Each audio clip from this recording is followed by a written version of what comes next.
नाज़रीन अवां सां ख़बर शेयर कंदा हलूं। मोरो मां रिपोर्ट करे विया रिज़वान जमाणी।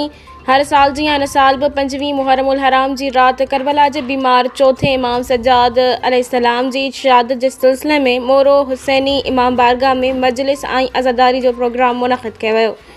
मजलिस अज़ा के अल्लामा गुलाम मुस्तफ़ा अंसारी ऐं सैयद बाबर अली शाह ख़िताब कयो, जंहिंमें करबला जे शहीदनि समेत आले मुहम्मद जा फ़ज़ाइल ऐं मसाइब पढ़िया विया।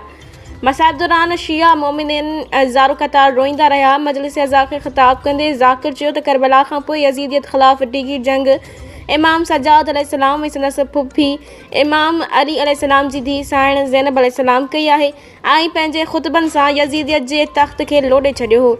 इहो ई सबबु आहे त अॼु इमाम हुसैन अलैहिस्सलाम जी लाज़वाल क़ुर्बानियुनि अल्लाह ऐं संदसि रसूल जे दीन जो सर बुलंद कयो ऐं करबला जे वाक़े बाद इमाम सज्जाद अलैहिस्सलाम खे भेनरुनि फुफियुनि ऐं संदनि ख़ानदान समेत क़ैद कयो वियो हो।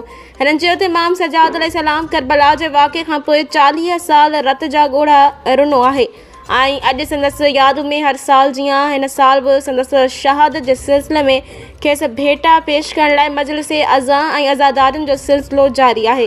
जॾहिं त मजलिस खां पोइ हुसैनी इमाम बारगाह में हिकु वॾो मातमी काफ़िलो बरामद थियो, जेको इमाम सज्जाद जे सेज ज़ुलजना ऐं अलम पाक ते मुश्तमिल हो, जेको पंहिंजो रिवायती रूटनि रस्तनि खां थींदो वापसि हुसैनी इमाम बारगाह पहुतो।